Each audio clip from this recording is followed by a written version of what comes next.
Vamos a orar un momentito, por favor, los que estaban ahí sentados, escuchando las canciones y participando de ellas. Cierra tus ojos un instante, vamos a orar, vamos a pedir la bendición del Señor sobre este mensaje. Queremos compartir la palabra y queremos en esta tarde disfrutar de este tiempo de estudio bíblico, a través del cual, sin lugar a dudas, el Señor nos va a hablar, el Señor nos va a ministrar. Señor, te damos muchísimas gracias por este privilegio que nos das esta tarde de poder estar aquí, tranquilos en tu presencia. Gracias por este tiempo que hemos podido dedicar a alabarte, a adorarte, a sentir tu presencia. Ahora queremos que tú nos hables, Señor. Queremos oír tu voz a través de tu bendita y preciosa palabra. Queremos que abra nuestro entendimiento, que sea tu Espíritu el que ilumine, Señor, y muestre las maravillas de tu palabra y podamos recibir todo el mensaje, todo el contenido que tú tienes preparado para tu pueblo, para tu iglesia en esta tarde. Bendice este tiempo, Señor, y que podamos disfrutar y podamos recibir la palabra idónea, adecuada para nuestra vida en el día de hoy. Te damos gracias por todo, en el nombre de Cristo Jesús. Amén y amén. Aleluya. Anunciaba el día jueves que a partir de hoy, durante varios domingos, quiero comenzar una serie de mensajes que van a estar basados en personajes poco o prácticamente nada conocidos de la Biblia. Recién hemos terminado una serie donde estuvimos, como ustedes saben bien, hablando de las iglesias del Apocalipsis, las exhortaciones, los consejos, los mandamientos, los pros y los contras de cada una de estas congregaciones. Ya hemos terminado el domingo pasado con la iglesia de Laodicea. Y hoy comenzamos una serie nueva de mensajes, ya digo, basado en personajes poco conocidos de la palabra. Y vamos a ir en esta ocasión al Antiguo Testamento, al segundo libro de Reyes, al capítulo 5, Segunda de Reyes, por favor, capítulo 5. Y vamos a hablar hoy de una persona de la cual yo particularmente nunca he oído a ningún pastor ni a nadie hablar. Y es una persona que solamente la Biblia contiene un par de versículos, pero yo digo, hermanos, si estas personas están en la Biblia, por algo es.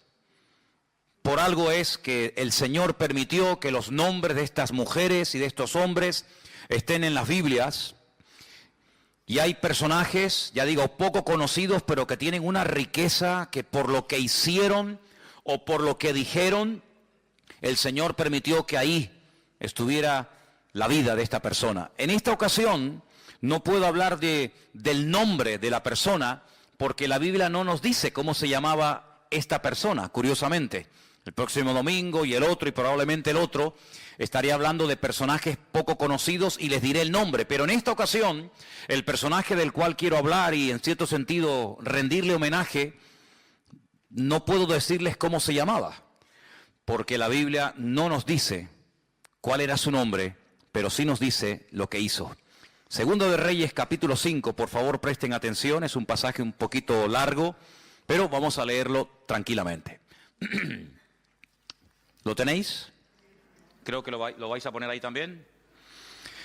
Naamán, general del ejército del rey de Siria, era varón grande delante de su señor, y lo tenía en alta estima, porque por medio de él había dado el Señor salvación a Siria. Era este hombre valeroso en extremo, pero leproso. Y de Siria habían salido bandas armadas y habían llevado cautiva de la tierra de Israel a una muchacha, la cual servía a la mujer de Naamán. Esta dijo a su señora: si rogase mi señor al profeta que está en Samaria, él lo sanaría de su lepra. Entrando Naamán a su señor, le relató diciendo: así y así ha dicho una muchacha que es de la tierra de Israel. Y le dijo el rey de Siria: anda, ve, y yo enviaré cartas al rey de Israel. Salió pues él llevando consigo 10 talentos de plata y 6,000 piezas de oro y 10 mudas de vestidos. Tomó también cartas para el rey de Israel que decían así: Cuando lleguen a ti estas cartas, sabe por ellas que yo envío a ti mi siervo Naamán, para que lo sanes de su lepra. Luego que el rey de Israel leyó las cartas, rasgó sus vestidos y dijo: ¿soy yo Dios que mate y dé vida, para que éste envíe a mí a que sane a un hombre de su lepra? Considerad ahora y ved cómo busca ocasión contra mí. Versículo 8. Cuando Eliseo, el varón de Dios, oyó que el rey de Israel había rasgado sus vestidos, envió a decir al rey: ¿por qué has rasgado tus vestidos? Venga ahora a mí y sabrá que hay profeta en Israel. Vino Naamán con sus caballos y con su carro y se paró a las puertas de la casa de Eliseo. Entonces Eliseo le envió un mensajero diciendo: ve y lávate 7 veces en el Jordán, y tu carne se te restaurará y serás limpio. Y Naamán se fue enojado diciendo: he aquí yo decía para mí, saldrá él luego, y estando en pie, invocará el nombre del Señor su Dios, y alzará su mano, y tocará el lugar, y sanará la lepra. Habana y Farfar, ríos de Damasco, ¿no son mejores que todas las aguas de Israel? Si me lavar en ellos, ¿no seré también limpio? Y se volvió, y se fue enojado. Mas sus criados se le acercaron, le hablaron diciendo: Padre mío, si el profeta te mandara alguna gran cosa, ¿no la harías? ¿Cuánto más diciéndote: lávate y serás limpio? Él entonces descendió y se zambulló 7 veces en el Jordán conforme a la palabra del varón de Dios. Y su carne se volvió como la carne de un niño y quedó limpio. Versículo 15. Volvió el varón de Dios, él y toda su compañía, y se puso delante de él y dijo: ahora, he aquí, ahora conozco que no hay Dios en toda la tierra, sino en Israel. Te ruego que recibas algún presente de tu siervo. Mas él le dijo: vive Dios en cuya presencia estoy, que no lo aceptaré. Y le instaba que aceptara alguna cosa, pero él no quiso. Entonces Naamán dijo: te ruego pues que de esta tierra no se dará a tu siervo la carga de un par de mulas, porque aquí en adelante tu siervo no sacrificará holocausto ni ofrecerá sacrificio a otros dioses, sino al Señor. Y en esto perdone el Señor a tu siervo, que cuando mi señor el rey entrare en el templo de Rimón para adorar en él, si se apoyare sobre mi brazo, si yo también me inclinare en el tiempo de Rimón, cuando haga tal, que el Señor perdone en esto a su siervo. Y él le dijo: ve en paz. Y se fue pues, y caminó como media legua de tierra. Entonces, ay amigo, entonces Giesi, criado de Eliseo, el varón de Dios, dijo entre sí: he aquí mi señor estorbó a este sirio Naamán, no tomando de su mano las cosas que había traído. Vive Dios que correré yo tras de él y tomaré de él alguna cosa. Siguió Giesi a Naamán, y cuando vio Naamán corriendo tras él, se bajó del carro para recibirle y le dijo: ¿va todo bien? Y él le dijo: bien, mi señor me envía a decirte: he aquí vinieron a mí en esta hora del monte de Efraín 2 jóvenes de los hijos de los profetas. Te ruego que les des un talento de plata y 2 vestidos nuevos. Y Naamán dijo: te ruego que tomes 2 talentos de plata.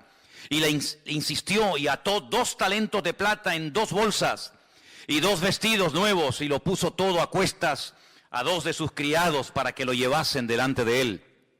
Y así que llegó a un lugar secreto, él lo tomó de mano de ellos y lo guardó en la casa. Luego mandó a los hombres que se fuesen. Y él entró y se puso delante de su señor. Y Eliseo le dijo: ¿de dónde vienes, Giesi? Y él le dijo: tu siervo no ha ido a ninguna parte. Él entonces le dijo: ¿No estaba también allí mi corazón cuando el hombre volvió de su carro a recibirte? Es tiempo de tomar plata y de tomar vestidos, olivares, viñas, ovejas, bueyes, siervos y siervas. Por tanto, la lepra de Naamán se te pegará a ti y a tu descendencia para siempre. Y salió de delante de él leproso, blanco como la nieve. ¿Cuántos dicen amén? Una historia realmente tremenda, llena de muchas enseñanzas. Y del primer personaje del cual quiero hablar es de este general sirio llamado Naamán. Versículo 1 nos da unas características, unos datos muy interesantes acerca de este hombre. Primero, su nombre, Naamán. Segundo, a lo que se dedicaba, a su oficio, general del ejército del rey de Siria. General, un alto mando. Además nos dice que como persona, como hombre, era una persona grande, delante de su señor, evidentemente el rey. Lo tenía en alta estima. Incluso dice que por medio de él había dado el Señor salvación a Siria.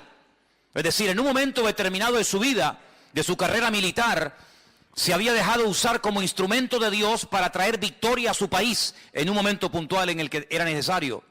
Y además dice que era un hombre con una valentía, dice, en extremo, a la máxima potencia. Pero tenía un pero.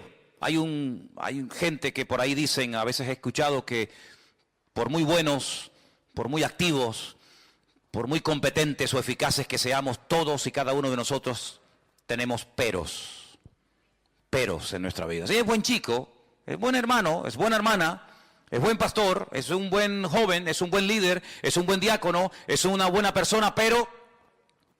¿Y quién puede levantar la mano esta tarde y decir, en mi vida no hay peros? Sí, hay muchos peros. Muy valiente, general, una estima tremenda, una persona con un valor increíble, una persona influyente, una persona seguramente con una posición social increíble, pero ¿de qué te sirve todo eso si eres leproso? Ahora, es que qué curioso que cuando uno estudia el tema de la lepra, el trato que se le daba a los leprosos en Israel es completamente diferente al trato que se le daba a los leprosos, por ejemplo, en Siria. Parece ser que un leproso en Siria podía hacer una vida normal y podía estar rodeado de gente y podía entrar incluso a la presencia del rey y no pasaba nada. Cuando es una enfermedad contagiosa, no solamente incurable, sino una enfermedad que se pega, que se transmite. Pero parece que Naamán no había sido expulsado, no vivía como tenían que vivir los leprosos en Israel, fuera de su familia, fuera de sus tierras, porque es una enfermedad, ya digo, que se contagia. Y la Biblia da capítulos enteros de instrucciones acerca de cómo se tenía que tratar a un leproso. Y en el supuesto caso de que el leproso dijera que había sido sanado, había toda una parafernalia, había todo un proceso y una cuarentena, y en fin, algo muy interesante, ¿verdad? Sin embargo, Naamán era leproso y podía seguir siendo general y entraba y salía y hablaba con el rey y parece como que no le daban importancia. Sin embargo, había que tener mucho cuidado.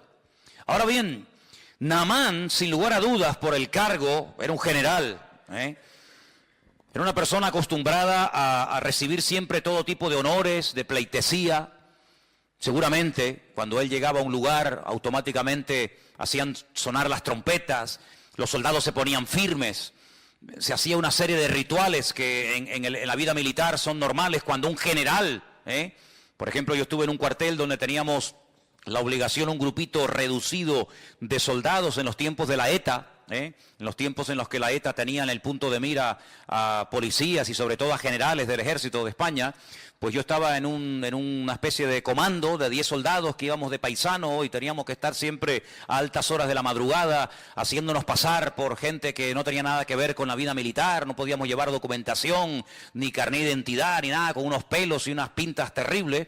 Y bueno, y cuando estábamos por ahí, pues en el momento en el que mirábamos que cerca del cuartel entraba una serie de coches y ponían una banderita en lo alto del cuartel, sabíamos que el general estaba dentro. Esa era la indicación. Cuando veáis la bandera de tal color o de otro color, sabéis que tenéis que estar atentos porque el general ha llegado. Seguramente Naamán era una persona que estaba constantemente rodeada de un séquito de personas, y a todo lugar donde Naamán llegara, pues, en fin, todo el mundo se ponía firme y todo el mundo pues hacía todo tipo de reverencias, y como era la costumbre, le besaban la mano, etcétera, etcétera. Pero, vuelvo a repetir, tenía un problema tremendo. Lo curioso es que todo esto va a cambiar radicalmente de la noche a la mañana, porque hay una chica, una joven, que repito, no nos dice la Biblia cómo se llamaba, pero nos dice cómo llegó a la casa de Naamán esta chica. Esta chica había sido llevada secuestrada, así de claro, por unas bandas armadas, por una especie de avanzadilla militar, de soldados que iban, atacaban, robaban, violaban, destruían, y de paso si se podían llevar a algún chico, a alguna chica para someterlos como esclavos, pues aprovechaban.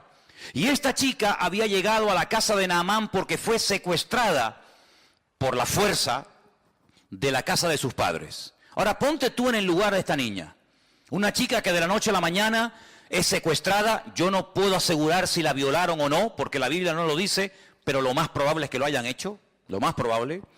De repente, de ser una niña que está con sus padres, con su madre, con sus hermanos, que va a la sinagoga, probablemente alguna vez iría al templo a Jerusalén, vete tú a saber. De la noche a la mañana esta chica pasa a estar de criada, de esclava, lejos de su casa, lejos de sus padres, sirviendo a una señora que no conoce absolutamente de nada, una casa donde se comen cosas que ella jamás en la vida había comido por ser judía, una casa donde seguramente se adoraba a todo tipo de divinidades y de dioses, lo cual ella sabía que no se podía hacer.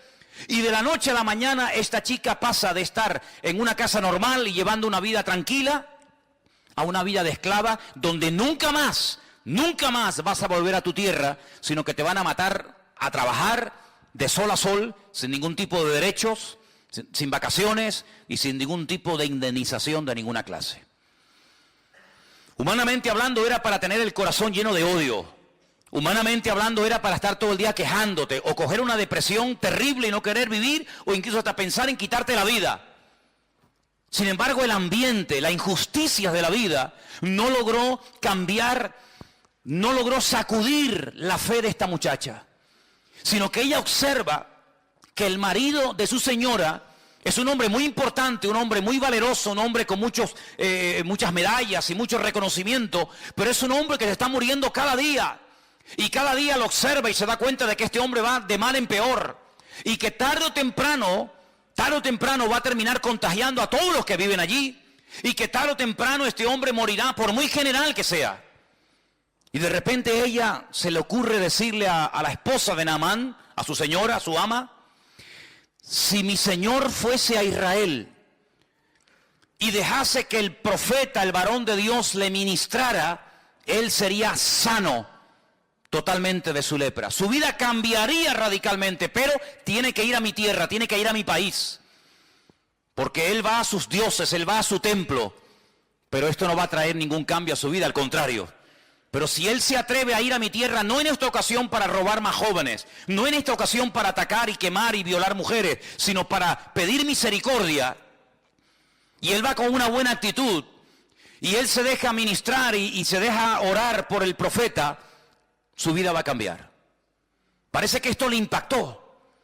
Claro, yo no sé si nosotros en el lugar de la chica le hubiéramos dicho a este enemigo que vete tú a saber si mató a los padres de esta niña. Porque podemos especular y crear toda una historia alrededor de esto. Vete tú a saber cómo hubiéramos reaccionado nosotros. Ponte tú en el lugar de esta chica. Te secuestran, te violan, te matan a la familia, te llevan a un país extranjero. De repente te meten en una cultura, en una religión, en un ambiente pagano, idólatra. ¿Cómo tú hubieras reaccionado? Pues que se muera. Yo no le voy a decir absolutamente nada, pero no. Ella aprovechó la oportunidad. Ella no dijo, bueno, que se muera de su lepra porque no se merecen absolutamente nada, sino que ella da testimonio de la fe y de la confianza que tiene en su Dios y en los hombres de Dios de aquella época. Y esto, ya digo, le tuvo que impactar tanto a Naamán, que Naamán fue a hablar con el rey. Se ve que tenía acceso directo y una amistad tremenda con el rey de Siria, y le dijo: mira, me ha pasado esto y esto, tengo una chica trabajando de criada, de esclava en mi casa, y me ha dicho que en Israel hay un hombre, un profeta, que puede orar por mí y mi vida puede cambiar. Y entonces el rey le da permiso y el rey le da unas cartas para que se las lleve al rey de Israel. Y claro, imagínate, cuando el rey de Israel recibe las cartas del rey de Siria, dice, pero hombre, pero esto es increíble. No solamente nos atacan, no solamente nos matan, no solamente nos secuestran a nuestra juventud, sino que ahora me manda un leproso para que lo sanemos. ¿Pero esto qué es? Se vio realmente entre la espada y la pared, porque casi era una especie de orden. Te mando a este para que me lo sanes. Ya, sí, como si fuera tan fácil, ¿no? Como si le doliera la cabeza y le damos un frenadol o una aspirina, ¿verdad? Te mando a un leproso para que me lo sanes. Y el rey de Israel dice, ¿acaso soy yo Dios? ¿Puedo yo sanar a un leproso? Era una enfermedad incurable, era algo terrible en aquella época. Los judíos expulsaban de los campamentos. Mira, por ejemplo, a Miriam, la hermana del pastor de Moisés. La echaron del campamento, sí, pero es que es la hermana de Aarón, es la hermana de Moisés, da igual quien sea. No puede vivir entre nosotros, la echaron del campamento. Todos sabemos que ella murmuró, que ella cuestionó la autoridad de su hermano, y dice la Biblia que quedó, pum, automáticamente leprosa. Y estuvieron 7 días diciendo, bueno, ¿qué hacemos? ¿La abandonamos en el desierto? ¿Avanzamos? ¿Qué hacemos? Y allí estuvo una semana el pueblo esperando, pero claro, es que ella ya había esperado por su hermano Moisés cuando este era un bebé, cuando este era un niño pequeñito y lo pusieron en un canasto para que fuera devorado por los cocodrilos del río Nilo, para que se ahogara. Ella estuvo esperando a ver qué pasa con mi hermanito, a ver si se salva, si se muere, a ver si la corriente se lo lleva, a ver si... Y ella esperó por su hermano, y lo que tú siembras es lo que tú vas a cosechar. Si tú esperaste por Moisés, Moisés va a esperar por ti. Y dice la Biblia que cuando ella reconoce que obró mal, que actuó incorrectamente, y ella pide perdón, su hermano Moisés ora por ella, el Señor la restaura, la sana, la vuelven a incorporar al campamento y entonces dice que el pueblo otra vez se puso en marcha. Qué bonito, ¿no? Gloria a Dios. No puedes pedir lo que tú no estás dispuesto a ofrecer, pero si tú siembras algo en la vida, ten la completa seguridad que lo que tú has sembrado es lo que tú vas a cosechar. Y siempre se cosecha más de lo que hemos sembrado en la vida. ¿Cuántos dicen amén?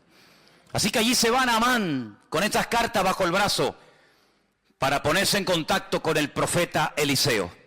Y me llama la atención, yo estuve leyendo esto y leyendo, digo, pero Señor, esto es algo increíble. Versículo 5 dice que este hombre se va, pero no se va con las manos vacías. Fíjate lo que se llevó. Dice en el versículo 5 que se llevó consigo 10 talentos de plata, 6,000 piezas de oro y 10 mudas de vestidos, 10 trajes. Y yo digo, 10 talentos de plata. ¿Y cuántos son talentos? Pues un talento, según la Biblia, son 45 kilos. Es decir, que si un talento son 45 kilos y se llevó 10 talentos de plata, este hombre, aunque nos suene así como una cosa sin importancia, se llevó 450 kilos de plata. Yo me metí hoy en Google, y digo, bueno, ¿cómo está el precio de la plata? Y me salió unas 275.000 euros. Si tuviéramos hoy 450 kilos de plata, lo mínimo que nos darían, lo calculé a lo mínimo, serían 250.000 euros. ¿Alguien tiene por ahí 450 kilos de plata escondido bajo el colchón? Bueno, bajo el colchón tendría que ser un colchonazo enorme, ¿no? Pero no solamente eso, sino que se llevó 6,000 piezas de plata, perdón, de oro. Esto es un fortunón. Y se llevó 10 vestidos que tenían que ser unos pedazos de trajes. No eran comprados ahí en Primar. Estos eran trajes de categoría, de marca, amigo, porque hay que impresionar al profeta. Date cuenta que estás pidiendo algo muy complicado. Sáname de la lepra. Sí, ya. Como si fuera así, tocar un botón y ya está. Y con todo ese cargamento este hombre pasa los altos del Golán y allí se adentra en tierra de Israel.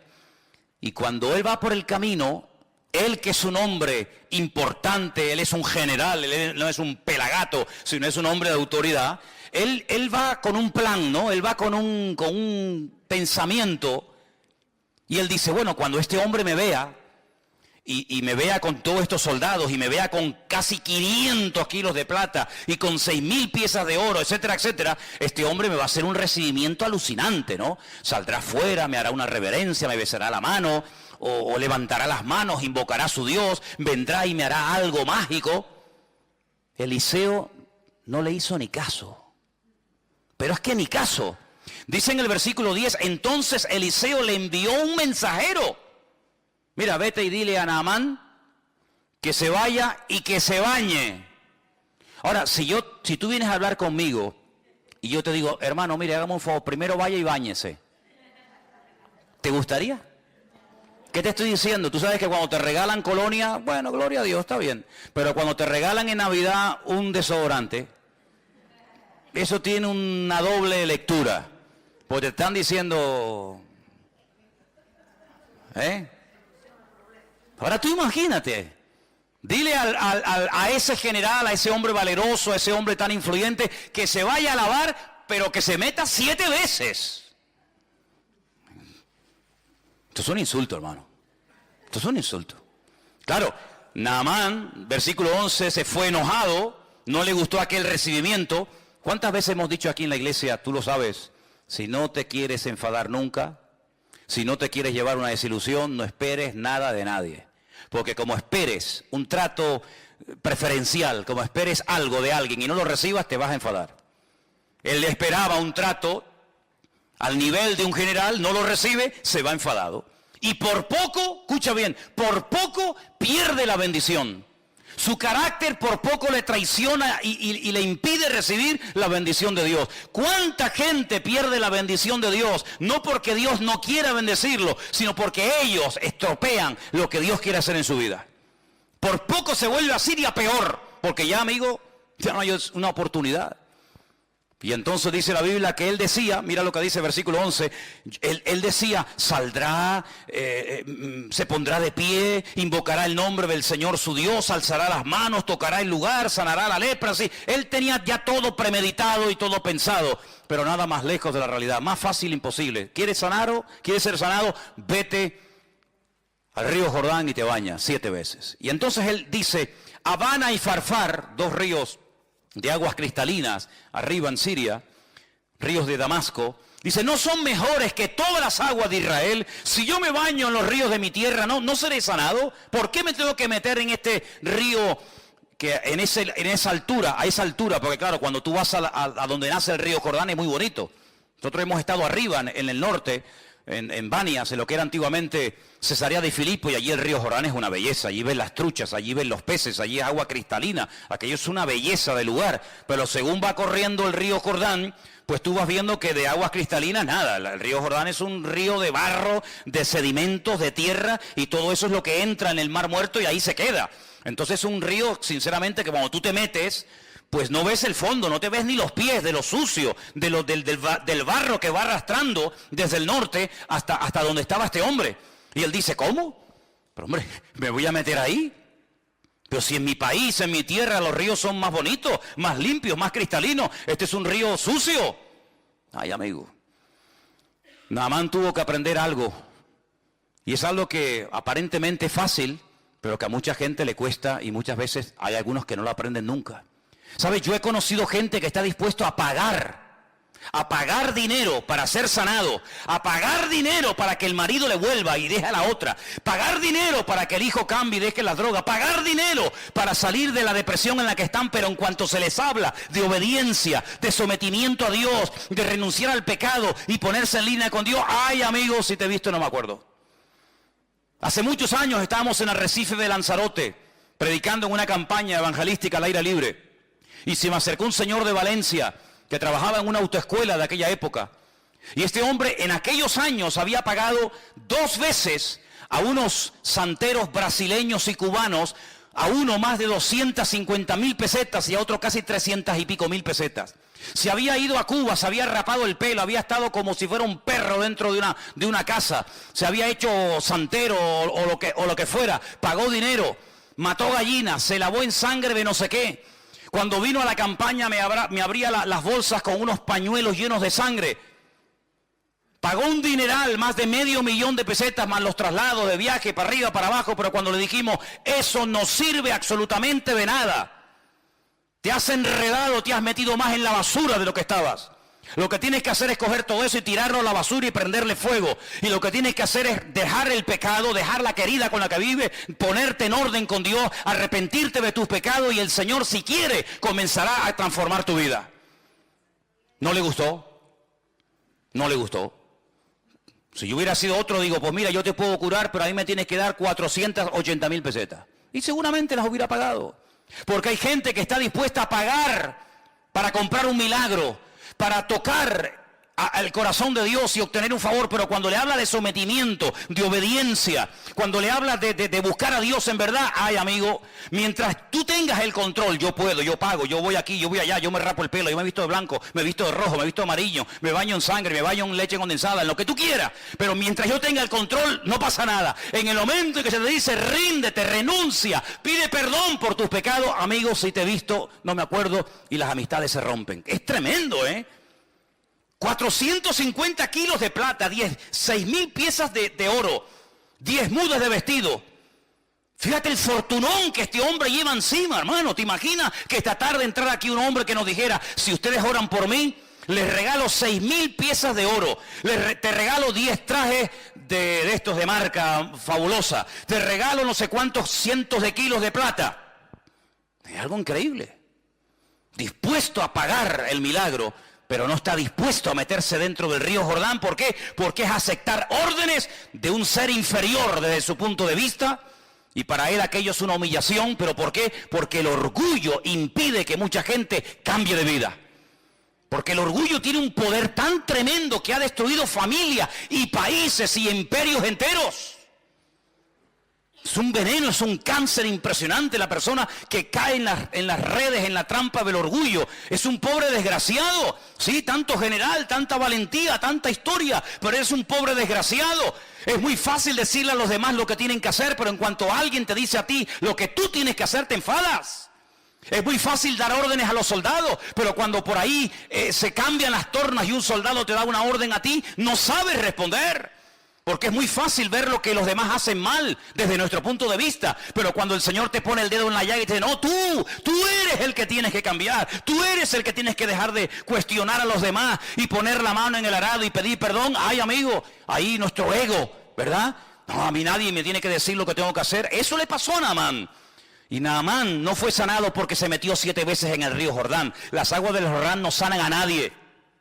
Hay gente que cuando va a Israel se traen botellas del agua del río Jordán. Porque usted sabe, hermano, que las aguas del río Jordán están bendecidas. Bendecidas. Y allí en el río Jordán he visto una tienda, un kiosco con botellas de plástico, así como estas, vacías.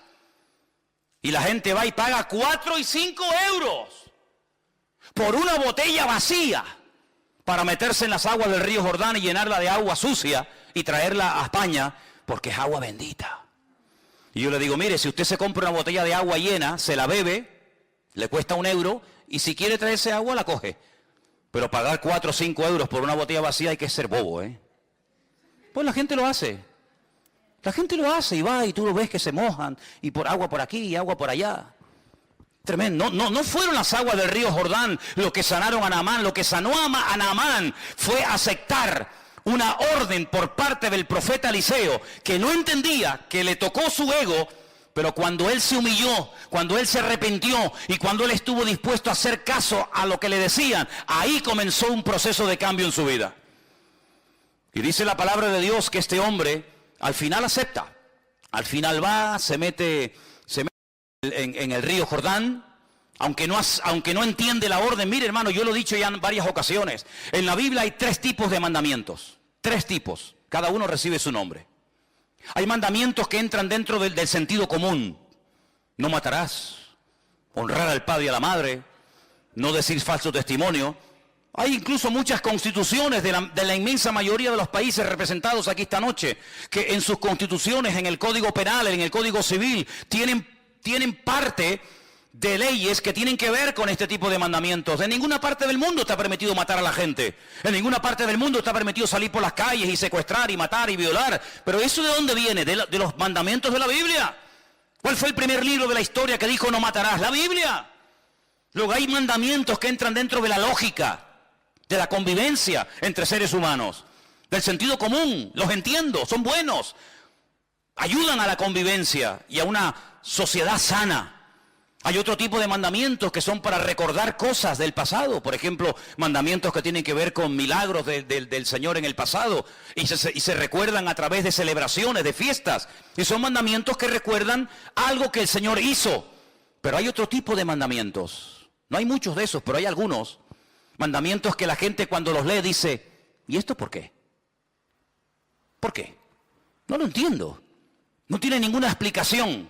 Bueno, lo que tú no entiendes, Dios sí lo entiende. Y cuando Dios manda algo, sabe por qué lo manda y por qué no lo manda. Y hay 7, 8, 10, 20 mandamientos en la Biblia que no entran dentro de la lógica, no entran dentro del sentido común, son como hasta ilógicos. Mandamientos que uno los puede hasta cuestionar. Bueno, eso era para antes, eso era para la época de Israel en el desierto. No, son mandamientos que Dios los puso para probarte. Mandamientos que, a ver cómo reacciona este. Si le digo algo que no entiende, a ver si lo va a hacer o no lo va a hacer. Hay gente que dice, yo no lo veo, yo no lo entiendo. Pero en la Biblia no es entender para obedecer. En la Biblia es obedecer y luego viene la bendición. Es al revés. No era lógico que el Señor dijera, si ustedes se quieren salvar de la muerte, no estamos hablando de una fiebre, estamos hablando de algo serio, la vida, tienen que pintar la puerta de sangre. Pero bueno, ¿eso qué lógica tiene? ¿Cómo va a parar la muerte? Un poco de sangre en la puerta y en los postes y en el dintel de una casa. ¿Pero qué explicación tiene esa? Ninguna. Es simplemente un acto de obediencia. ¿Te fías o no de tu Dios? Si no pones sangre en la puerta de tu casa, tu primogénito morirá. Y el primogénito de tu vaca y de tu buey y de tu asno morirán. Bueno, no lo entiendo, pero lo hago. Ah, mira, no lo entendían, lo cumplieron, pero sin embargo salvó la vida de miles y de miles de personas en Egipto. ¿Tenía lógica dar vueltas alrededor de la muralla de Jericó? ¿Tiene alguna magia? Cuando damos muchas vueltas alrededor de una ciudad, ¿se van debilitando los muros y al final caen? No. Es simplemente un mandamiento para ver si tú te fías de mí. ¿Te atreves a creerme? Sí, pues venga, demuéstralo. Venga una vuelta, y ahora otra, y ahora otra, y ahora 7. Son esos mandamientos que no entran dentro de nuestra lógica. No lo entiendo. Señor llega y dice, quitar la piedra. ¿Pero cómo van a quitar la piedra? Hace 4 días que mi hermano está muerto. Ahí hay un olor terrible. Esta mañana estuve en el puerto de la Cruz y había en la cocina un olor a muerto. A muerto. Cogieron la bolsa de basura, la tiraron y volví a entrar. Digo, aquí sigue oliendo a muerto. Y había un ratón que estaba muerto. Había un ratón que estaba muerto. Un ratón así, así. Ahora tú imagínate un ser humano 4 días muerto en Israel con un calor que hace terrible, que llegue el Señor al cementerio y diga, quitar la piedra. Claro, con razón las hermanas del difunto, Marta y María, dijeron, Señor, es que nuestro hermano ya está podrido, nuestro hermano ya está corrompido, nuestro hermano hiede, ya no es aquel joven, ¿verdad?, varonil y fuerte que tú conocías, es que está corrompido. Y el Señor dijo, quitar la piedra. Quitar la piedra. ¿Cuántas veces en nuestra vida somos incapaces de recibir la bendición? No porque Dios no quiera, sino porque cuestionamos. ¿Y por qué? ¿Y por qué? Pues porque yo lo digo y punto y se acabó. Y Dios no tiene que darnos explicaciones a ninguno de nosotros. Pero si te atreves a obedecer, si te fías de Dios, la bendición te alcanza donde quiera que te encuentres. ¿Cuántos dicen amén? ¿O tú crees que vas a entender siempre a Dios?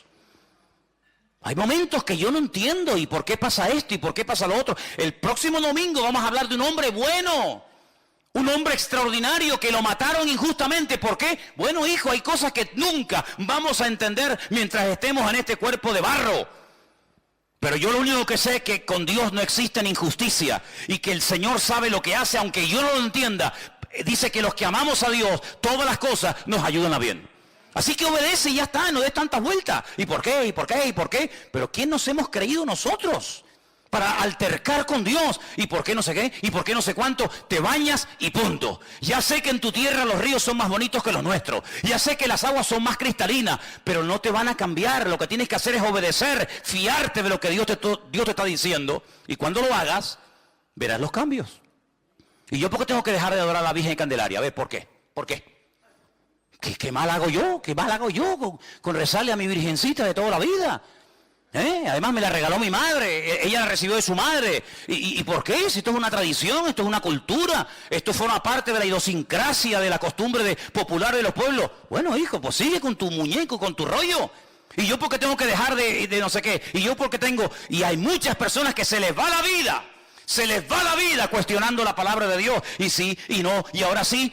Y mientras tú estás cuestionando, tú estás dando vuelta en ciclo, otro que lleva menos tiempo que tú en el Evangelio, te pasó por encima y ya estás sirviendo al Señor cuando tú tenías que estar ya sirviéndole, pero sigues dando vueltas en el desierto porque no termina de renunciar a tu ego y de decir, Señor, yo me fío de ti y sé que siempre viene bendición cuando hay obediencia. ¿Cuántos dicen amén? Así es, hermano. Así que si te quieres sanar, estás tardando. Cuanto antes lo hagas, antes recibirás el milagro. Bueno, gracias a Dios lo lograron convencer. El hombre se fue a bañar, se metió 7 veces en el río Jordán.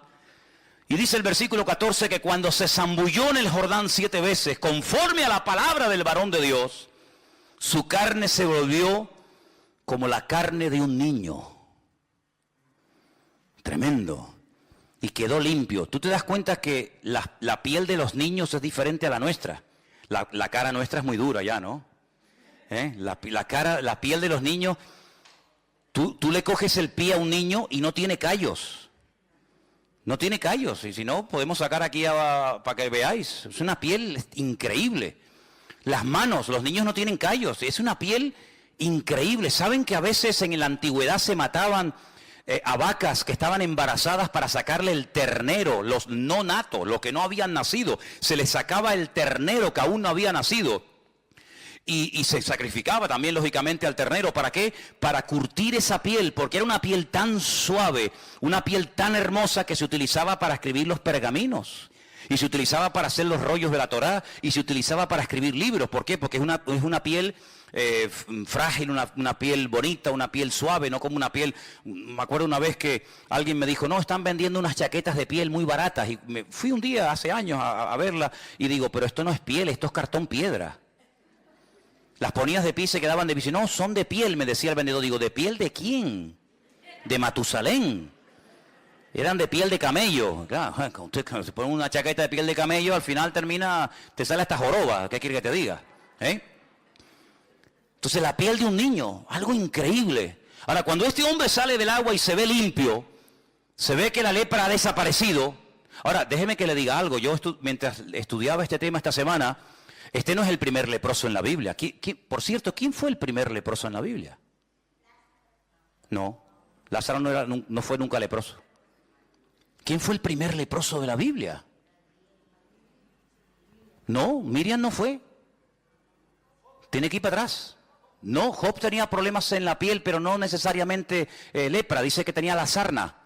Se rascaba con una teja. Él vivía con su familia, luego no era algo contagioso. Hay un hombre extraordinario, un hombre de Dios. El mejor de todos, que se quedó leproso. Bueno, sigan pensando. No me digan que no lo sabéis. ¿Abraham era leproso? Ah.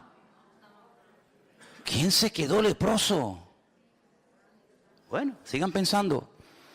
Volvió al varón de Dios, él y toda su compañía se puso delante de él y le dijo, he aquí ahora conozco que no hay Dios en toda la tierra sino en Israel.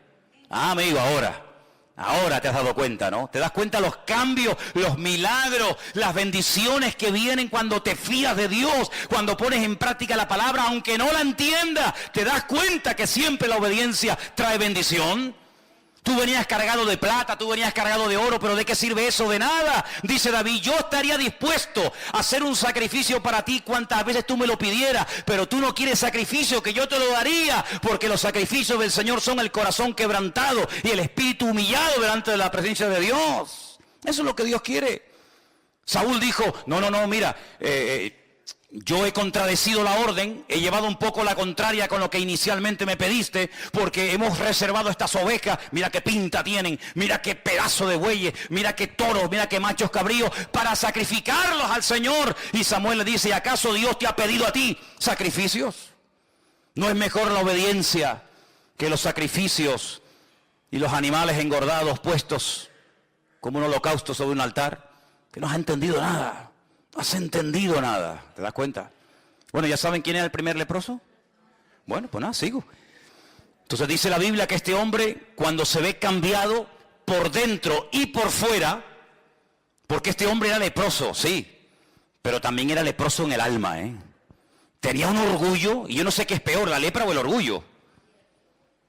Porque por ser leproso nadie se va al infierno, Pero por ser soberbio y no querer obedecer a Dios te puedes condenar eternamente.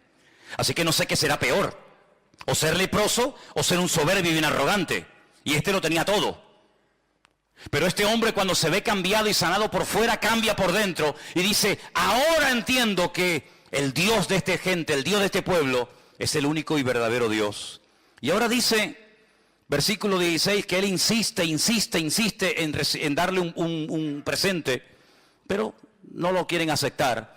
Entonces Naamán le dice: te ruego, ahora escucha bien esto, es un recién convertido, diríamos nosotros hoy en día, es un recién convertido. Así no habla una persona madura en el Señor. ¿Qué es lo que dice Naamán? Bueno, yo he sido sanado en esta tierra. Entonces le dice: de esta tierra no se le dará a tu siervo la carga de un par de mulas. Es decir, se quería llevar las mulas, no con la plata y el oro que había traído, sino cargadas de tierra de Israel. Como hay muchos creyentes que cuando van a Israel se traen tierra y te dicen: hermano, mira un regalito, tierra santa. Digo: sí. Y una vez una hermana me vino a mí con tierra santa y yo le dije: espera, yo te voy a dar otra. Y me fui, estábamos en el Puerto de la Cruz y me fui detrás de la piscina y escarbé así y metí en una bolsa y le dije: mira, tierra santa canaria. Ay, hermano, no diga eso. Digo, que la santidad no es cosas, que no adoramos ni la tierra, no adoramos la cruz, no adoramos la cruz, la corona, no adoramos las espinas, no adoramos la sandalia, no adoramos la túnica, adoramos al Rey de Reyes y Señor de los Señores, que no es la tierra, es el Señor de la tierra el que te ha sanado. ¿A dónde vas con las mulas llenas de tierra? Yo di gracias al Señor que cada vez que los grandes hombres de Dios hicieron algo con algo, salvo dos veces, no lo volvieron a usar más. ¿Se imaginan ustedes David si hubiera patentado la onda? La onda me refiero a esta, ¿no? La onda de brum, brum. ¿Se imaginan ustedes que hubiera dicho David: vendo ondas a buen precio, ondas ungidas, piedras bendecidas por el Señor? ¿Cuántas quieren una? Todo el mundo se hubiera forrado. Con una quijada, con un hueso seco de una mula que estaba tirada en el camino, Sansón se vio acorralado de filisteos. 1000 dice que venían. Dijo: mi madre, ¿ahora qué hago? Cogió así el hueso de la quijada del burro y empezó pim pam, pim pam, pim pam, pim pam, pim pam, pim pam, pum, pum. Un montón, 2 montones, 3 montones, 1000 filisteos se cargó. Hubiera dicho Sansón: ¿cuántos quieren la quijada? A ver, ¿quién me da 1000, 2000, 4000, 8000? Vamos a hacer quijadas, vamos a hacer, ¿Se acuerdan cuando Mike Tyson le mordió la oreja a aquel? A los pocos días estaban vendiendo orejas mordidas de chocolates y se hizo de oro el tipo que lo hizo. ¿Qué te parece, amigo? Cuando hicieron aquella serpiente de bronce, que era un tipo de la muerte de Cristo en la cruz, cargando el pecado, al final terminaron adorando a la serpiente de bronce. Y dice que el rey Ezequías tuvo que prenderle fuego, porque al final terminaron adorando al instrumento en vez de al Señor que utilizó el instrumento. O el efod que hizo Gedeón, que dice la Biblia que al final fue de tropiezo al pueblo de Israel. No adoramos las cosas, hermanos, no adoramos las cosas, no adoramos como mucha gente, ¿verdad? Las reliquias, no, es que esta es la túnica que llevó el Señor. ¿Y qué? ¿Y qué? Si quieres yo te regalo la chaqueta mía. ¿Y qué? Que no es la chaqueta, no es la túnica, no son los clavos, no son las espinas, las atillas, sino es el Señor el que hace las cosas. No somos supersticiosos, no tenemos necesidad de amuletos. Yo espero que no haya nadie aquí, que sea supersticioso, que todavía esté con el vasito de agua y con aquel que está con la manita así con el perejil mirando para la pared castigado.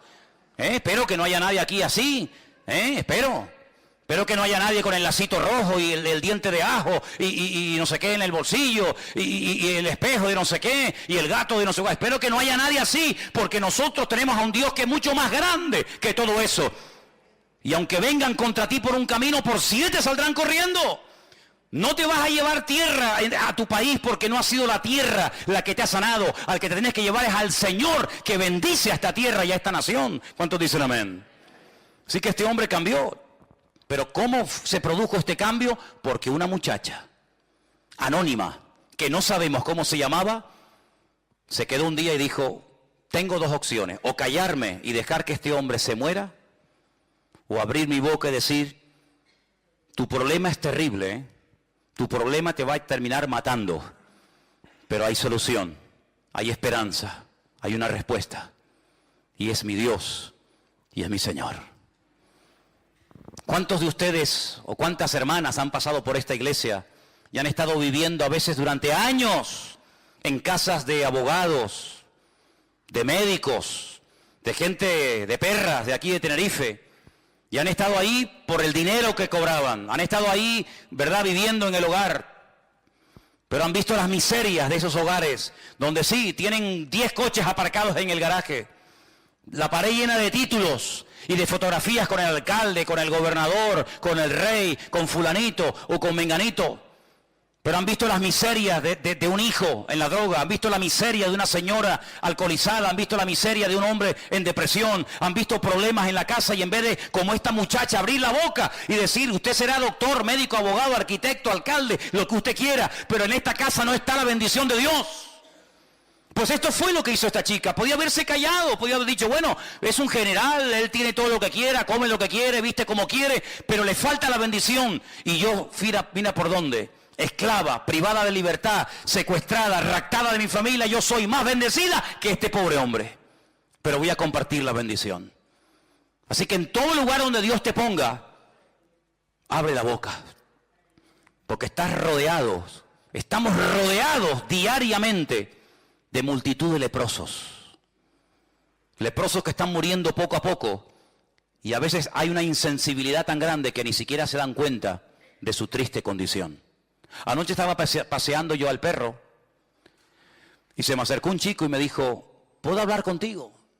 Digo, sí. Me dice, ¿tú eres el pastor de esa iglesia? Digo, sí. Dice, ¿qué es lo que ustedes creen? Pero tú imagínate, me pregunten a mí qué es lo que queremos. Me dieron las quimbambas allí, ¿no? Empecé a hablarle, pim, pam, para arriba, abajo, no sé qué, no sé cuánto. Y me dice, yo perdí a mi madre, mi hermano murió de una puñalada, el pobrecito está hecho polvo. Creo en Dios, creo en Jesucristo, no creo en los cristianos, ni en las iglesias, ni en nada, ni nadie. Digo, entonces te pasa como a mí, que solamente creo en Cristo. Hay gente que dice, no, yo tengo fe en los hombres. Digo, que Dios te bendiga. Yo en los hombres ninguna. Yo tengo fe en Dios total, en los hombres ninguna. Ni quiero que tengan fe en mí, ni tengo yo fe en nadie, porque en quien hay que confiar es en el Señor y nada más. Y él me pidió darle testimonio. Pero no es fácil, no es normal que una persona te pare en la calle y te pida explicaciones de tu fe o de tu creencia. Pero muchos de ustedes tienen un privilegio que yo no tengo. Yo tengo otros privilegios, pero no seguramente uno de los que ustedes tienen. Y es que ustedes están todo el día rodeados en trabajos donde hay gente inconversa. Trabajas a lo mejor en una oficina, en un hospital, en una obra, en una empresa, donde observas y te das cuenta de las miserias del hombre, que por mucho sueldo, por mucho que quieran aparentar, por mucho que quieran figurar, estamos rodeados de leprosos. De gente que no saben lo que tienen que hacer y claman aquí y llaman allá y se dejan leer las manos y pagan y hacen lo que sea, pero no tienen la paz y la salvación que nosotros tenemos en Cristo Jesús. Y menos mal, gloria a Dios, que esta muchacha le habló a Naamán, porque si ella no hubiera abierto la boca, Naamán se muere leproso. Pero el cambio en su vida se produjo cuando esta muchacha abrió su boca y dio testimonio. ¿Te imaginas que mañana te atrevieras a dar testimonio en esa casa donde trabajas, en ese colegio donde estudias, en ese aula donde asistes? ¿Te imaginas? Puede ser algo increíble. El otro día estaba también en el parque paseando al perro. Es que para evangelizar, cómprate un perro. Te lo dije ya una vez. Te lo dije una vez, ¿eh? Si quieres evangelizar y conocer gente nueva que no viene a la iglesia, cómprate un perro. Bueno, y si me comprara un mandril o un mono, sería algo alucinante, porque todo el mundo, con tal de ver el mandril, pues bueno, vamos a ver. Nunca es tarde. Se me acercó un chico y empezamos a hablar también del Señor. Y hay un momento en el que él hizo algo que era yo el que tenía que haberlo hecho y no lo hice porque reconozco que no iba preparado. Y se saca una tarjeta y me dice, yo trabajo en esta empresa. Cuando necesites algo, me llama. Y me dio una tarjeta y yo no tenía una tarjeta de la iglesia. Ustedes sí, porque sé que ustedes siempre van con tarjetas, ¿no? En la cartera, en el bolso, por aquí, por allá. Yo en ese momento me pilló a contrapié y le dije más o menos dónde estábamos, que él lo sabía, pero no le pude dejar una tarjeta. Fíjate cómo él dice, toma, una tarjeta por si te hace falta mi servicio porque trabaja en una empresa X, ¿no? ¿Qué te parece, amigo? Tenemos que estar siempre preparados para presentar defensa con mansedumbre y reverencia ante todo aquel que demande razón de la esperanza que hay en nosotros. Eso es lo que dice la Biblia. ¿Cuántos dicen amén? Ahora fíjate tú, Naamán vive en el extranjero, vive en Siria. Esta muchacha que no sabemos cómo se llama le da testimonio. Naamán carga sus caballos, sus asnos o lo que sea, se va a Israel. Hace lo que el profeta le dice, su vida cambia por dentro y por fuera. ¿Cómo volvió Naamán a Siria? Madre mía, qué fiesta, qué testimonio, cuántos banquetes habrá hecho, y cómo fue, y qué te pasó, y quién oró por ti. Bueno, habrá sido algo tremendo, tremendo. Pero ahora resulta de que aparece en el versículo 20 un personaje siniestro. Un personaje que aparentemente tenía que ser un creyente tremendo, porque estaba viviendo 24 horas al día con aquel hombre que acababa de orar y de pedir un milagro en la vida de Naamán, y el Señor lo había realizado. Y este personaje es Giesi. Versículo 20 dice, lo hemos leído, pero volvemos. Giesi, que era el criado, el que servía a Eliseo, pero yo solamente quiero hacer un paréntesis aquí. Eliseo no siempre fue profeta. Hay un tiempo en el que se conoció a Eliseo como el siervo de Elías, ¿sí o no? Y cuando Elías desaparece, se le comienza a llamar o a conocer como Eliseo, el siervo del Señor. Pero primero fue el siervo del hombre del Señor y después fue el siervo del Señor. A Giesi le hubiera pasado exactamente lo mismo. Hubiera sido primero siervo, ayudante, colaborador de Eliseo, y cuando Eliseo muriera o el Señor se lo llevara, pues hubiera pasado a ser él el tercero en el orden. Es como el Dios de Abraham, de Isaac y de Jacob. Pues podríamos hablar hoy por hoy del Dios de Elías, el Dios de Eliseo y el Dios de Giesi. Pero aquí se rompió la cadena. Aquí el eslabón quebró. ¿Y cuál fue el error? El siguiente. Este hombre que era siervo criado del varón de Dios, dijo entre sí, he aquí mi Señor estorbó, no aprovechó esta oportunidad de oro, imagínate, de este sirio Naamán, de este sirio, habla con menosprecio, no tomando de su mano las cosas que había traído. Vive el Señor. ¿Cómo que vive el Señor? ¿Para qué metes al Señor en tu codicia? No quieras espiritualizar tu desorden. Vive el Señor, que correré yo tras de él y tomaré de él alguna cosa. ¿Cuál es la raíz de todos los males? El amor al dinero. ¿El dinero? No, el amor al dinero. Esa es la raíz de todos los males. Por dinero se mata, se asesina, se viola, se secuestra, se hace en guerra, por dinero. Y este hombre tenía un serio problema. Claro, no había salido el problema porque mientras no se presentó la oportunidad, Giesi pasaba desapercibido. Igual pasa en la vida de todos los seres humanos. Mientras no se presenta la ocasión, aquí todo el mundo es bueno. Pero en el momento en el que se presenta la ocasión, ahí es donde se demuestra si eres maduro, si tienes las ideas claras o dónde estás parado.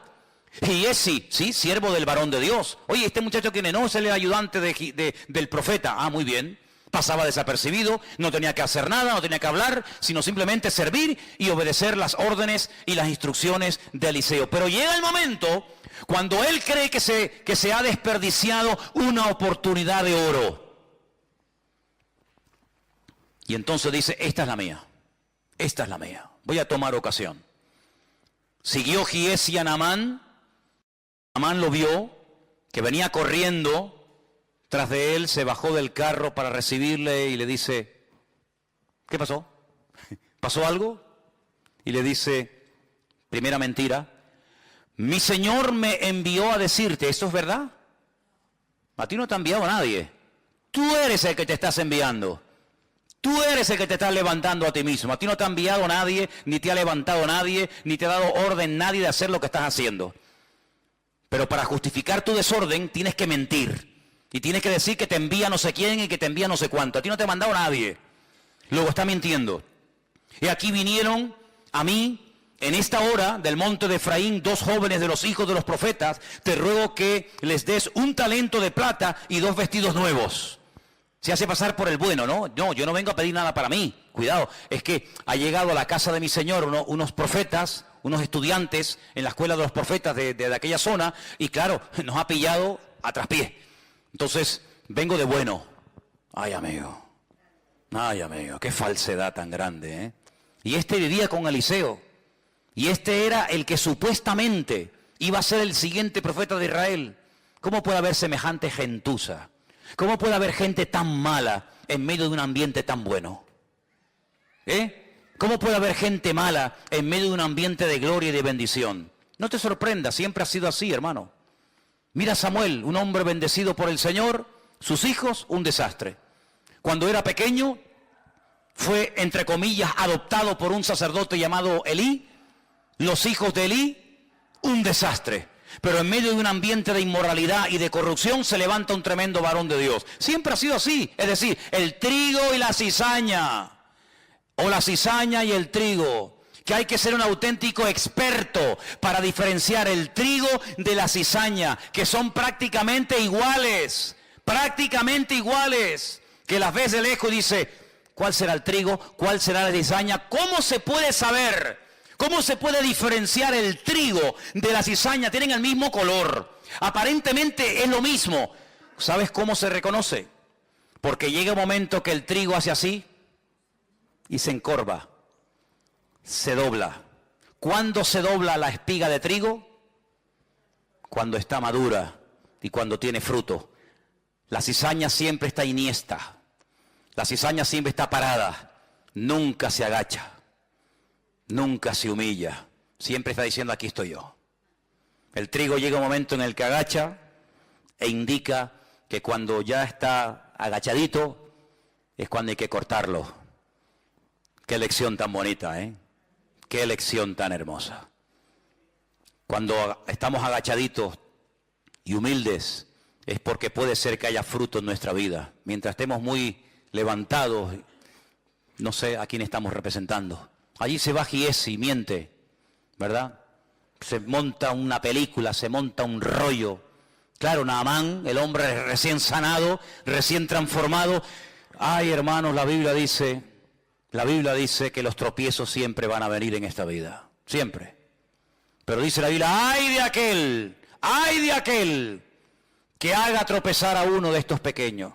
Por eso yo les digo a todos y a cada uno de ustedes en esta noche, y me lo digo a mí mismo, ay de nosotros que hagamos tropezar a un recién convertido por un mal ejemplo, o por una mala palabra, o por una mala acción. Bueno, Jesús es muy contundente. Dice, mejor le hubiera sido a esa persona atarse una piedra de molino al cuello. Hombre, si yo me ato una piedra de molino al cuello que pesará, ponle 400, 500 kilos, y me tiro de la punta del muelle abajo, lo más probable es que una persona con nuestro peso, que se ate una piedra de molino al cuello, lo más seguro es que se muera ahogado. ¿Sí o no? Porque está diciendo el Señor, mejor es que te mates, mejor es que te quites de en medio antes de que me hagas tropezar a uno de estos recién convertidos. Qué tremendo, ¿eh? Qué responsabilidad tremenda. Así que ándate con ojo a dónde vas, dónde te reúnes, dónde te metes, con quién hablas. Ándate con ojo, porque puede ser que tú digas, no, a mí no me vio nadie, nadie sabe nada, pero siempre hay un ojo que nos ve y siempre hay más gente que nos observa de lo que nos podemos imaginar. Mucho más. Y allí se va Giesi y miente. Y entonces dice la Biblia que pide un talento, pero Naamán en ese acto de generosidad dice, no, 1 no, 2 talentos, 90 kilos de plata. 90 kilos de plata. Y le insistió y ató los 2 talentos de plata en 2 bolsas y vestidos nuevos y lo puso todo a cuesta de 2 de sus criados para que le llevasen delante de él. Y ahora me llama la atención la expresión del verso 24. Se lo llevó a un lugar, dice ahí en tu Biblia, ¿qué dice? Secreto. Secreto para ti. Pero ¿acaso Dios no sabe dónde lo has escondido? ¿Secreto de qué? Nunca me olvidaré, lo he contado varias veces, cuando un día ya no está, porque ya prácticamente no existen, han desaparecido, hay muy poquitas. Pero antiguamente había muchas cabinas telefónicas, ¿os acordáis? Aquellas cabinas que abrías la puerta, entrabas dentro. ¿Se acuerdan o no? Alguno dice, ah, sí, había eso. Sí, hermano. Había una época en la historia de la humanidad en la que habían cabinas telefónicas, ¿sí? ¿Y para qué? Si había móviles. No, es que no había móviles. ¡Ah! No había móviles. ¿Cómo se podía vivir sin móvil? Se podía vivir, hermano. Se podía vivir. Se podía vivir. Y era con monedas. ¿Con monedas? Sí, bueno, era otra década. Era otra época de la historia de la humanidad. Pero bueno, a lo que vamos. Yo estaba una mañana temprano ahí en esa cabina haciendo una llamada y en eso cruza el paso de peatones que está en la piscina municipal. Os ubicáis, ¿no? Sabéis de lo que estoy hablando, ¿no? Venía un joven de la iglesia, venía el hombre echando humo. Y bueno, oye, cada uno se lo monta como puede y como quiere. Entonces cuando yo lo veo y tengo que salir de la cabina, el hombre que venía bien enchaquetado, bien encorbatado porque iba a su trabajo, lo cual me parece bien, el hombre cuando me ve hace, pero fue, hermanos, ustedes han visto a David Copperfield. No, este era Bill el niño, fue a fe, pero además que lo metió dentro porque se te puede caer, te puede estar, hizo, fue una cosa increíble, una rapidez, yo digo, de verdad te lo digo, Estuve a punto de decir, oye, lo puedes hacer otra vez porque eres un fiera, tío. Eres un fiera. Sí. Y entonces empecé a hablar con él. Y le digo, ¿qué, hermano? ¿Cómo estás? Bien, bien. Bueno, y él estaba, ya el hombre sudaba, estaba nervioso. Y no sé qué, y le alargué la conversación. Fíjate qué tontería. Y le empezó a salir humo. Y yo pensaba yo sin quererlo, lo voy a quemar a lo bonzo. Le voy a prender fuego al pobre hombre y le digo, mira, escúchame una cosa, mira, no seas bobo, tío, no seas bobo. ¿Para qué te escondes de mí? Como si yo fuera el coco, ¿no? A veces me da rabia cuando hay hermanas que dicen, pórtate bien que llamo al pastor. Y claro, ven venir a Manolo y parece que viene el coco, ¿no? No le digan eso a los niños, hombre, no le digan eso. Ah, por razón los niños me ven y se ponen. ¿Este quién es? El pastor. Ah, no digan eso, dile, oye, que viene, yo sé... Que viene Piero, que viene... Dile otro, pero no diga mi nombre, hombre. Entonces yo le digo, mira, te vas a prender fuego sin necesidad. Te vas a quemar una chaqueta, que vale una pasta, te la vas a quemar, te vas a hacer una agujero así. Total, ¿para qué? ¿Pero qué más da? ¿Qué más da eso? ¿Qué bobería más grande? Entonces dice que se fue a un lugar secreto. A un lugar secreto. ¿Y dónde hay un lugar secreto? ¿Dónde huiré de tu presencia? Dice el Señor. ¿A dónde? ¿Hay algún lugar donde puedas ir y pecar a gusto? ¿Qué fue lo que le dijo el Señor a Natanael? Yo un día le preguntaré al Señor, Señor, ¿qué estaba haciendo Natanael debajo de la higuera? Yo no sé lo que estaba haciendo y la Biblia no lo dice, pero cuando Natanael viene, el Señor Jesús dice, he aquí, ahí viene un verdadero israelita. Y Natanael le dice, uy, ¿y tú a mí de qué me conoces? Y le dice el Señor, yo a ti te vi cuando estabas debajo de la higuera. Claro. Natanael dice, Señor mío, Dios mío, dice, no te sorprendas si a partir de ahora vas a ver cosas mayores que esas. Yo no sé lo que estaba haciendo debajo de la higuera, si estaba orando, si estaba... Yo no tengo ni idea. Lo único que sé es que aquella palabra lo partió a Natanael porque se vio descubierto, se vio desnudo ante los ojos del Señor. Porque el Señor, delante de Él estamos desnudos, ¿sí o no? ¿Qué coraza nos podemos poner para que el Señor no vea nuestra vida? Ninguna. Estamos desnudos ante su presencia. Todo es notorio. No, es que nadie me vio. Eso es lo que tú crees. Mira, cuando tú hagas un pecado y pienses que nadie te vio, es cuando más gente te vio. Yo una vez estaba en la radio, estaba hablando, y hay un momento en el que estaba hablando en la radio y me pasó por la mente un pensamiento. ¿Me estará escuchando alguien?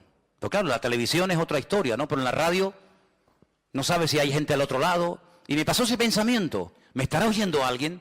Y a los pocos días cayó en mi mano un librito y leí una frase que me transformó, me cambió mi percepción. Y decía, era un libro sobre el tema de la radio, un locutor, y decía, cuando te venga el pensamiento, se te cruce por tu mente el pensamiento, me estará escuchando alguien, ese día en el que estás pensando eso, es cuando más gente en ese momento te está escuchando. Así que Giesi fue a un lugar oculto, ocultó el oro, ocultó la plata, ocultó los vestidos, Que yo digo una cosa, si tienes una cosa como oro, plata y vestidos para tener que ocultarlo, ¿para qué lo quieres entonces? Porque cuando tú te compras un vestido es para ponértelo, no para esconderlo, ¿no? Y entonces lo ocultó y se va a la presencia de su Señor. Entró, versículo 25, se puso delante de su Señor. Y Eliseo le dice, ¿de dónde vienes, Giesi? Podía haberle dicho, pues mira, me pasó esto y esto. No, dice, tu siervo no ha ido a ninguna parte. Segunda mentira. Cuando una persona miente una vez es más fácil mentir dos, y si mientes dos es más fácil mentir tres, y si mientes tres es más fácil mentir cuatro, así sucesivamente. Si ya has hablado en nombre de Eliseo, yo no hay nada una cosa que no soporto es que la gente hable en mi nombre. Cuando yo tenga que decir algo lo digo yo, no lo digas tú, lo digo yo. Y si tienes que justificarte condenando a otro para justificarte tú, no lo hagas, porque eso no es de Dios. Es que vengo de parte de mi Señor, es mentira. Tú no vienes de parte de nadie. Pero como ya mintió ante una autoridad como Naamán, que era el general, ahora le resulta más fácil mentir por segunda vez. Yo no he ido a ninguna parte. Y entonces, que ya conocía perfectamente a Eliseo, a este muchacho, le dice, ¿no estaba también allí mi corazón cuando el hombre volvió de su carro a retribuirte? Y ahora le dice algo tremendo. Fíjate en el siglo en que le dijo esto. Imagínate hoy en día. ¿Tú crees que estamos ahora mismo en tiempo de tomar plata, vestidos, olivares, viñas, bueyes, ovejas, siervos y siervas? Fíjate el concepto del ministerio, el concepto de la vida que tenía Eliseo en aquellos tiempos. No es tiempo de estar con trapicheo, no es tiempo de perder tiempo en negocios y en cosas raras y ocultas y extrañas, no estamos en tiempo de eso. Señor, pero si así le habló Eliseo a Giesi hace miles de años, hoy en día en la recta final de la historia de la humanidad, en pleno siglo XXI, estamos en tiempo, hermano, estamos en tiempo de enredarnos con estas historias, pues mucho menos. Pero si yo tuve la opción de tener todo esto para mí, yo lo rechacé. Porque yo no quiero bajo ningún concepto, primero, que este hombre diga yo enriquecí con el tiempo al profeta de Israel. Porque hoy se fue contento, hoy se fue sanado y transformado, pero cuidado, que la vida da muchas vueltas, que el que hoy te aplaude, mañana te apuñala. Cuidado con eso, ¿eh? O el que hoy te apuñala, mañana te aplaude, que la vida es así, da muchas vueltas. Hoy se fue hablando bien de mí, ¿por qué? Porque se va limpio, se va sano, se va contento, pero espérate, dentro de un año... Si él me dejó a mí toda aquella fortuna, podrá decir, sí, ya, él me sanó, él oró por mí, pero yo le pagué. Entonces, para no dar pie a eso, porque Eliseo conocía la naturaleza humana, que es perversa, y engañoso es el corazón, le dijo, no, a mí no me des nada, a mí no me pagues, porque no he sido yo el que te ha sanado, ha sido el Señor, ¿sabes? Así que, quédate con tu dinero. Pero en segundo lugar, Eliseo vemos que ni siquiera salió a recibirlo ni a tocarlo. ¿Para qué? ¿Fue un acto de menosprecio? No. ¿Fue un acto de falta de educación, de respeto? No.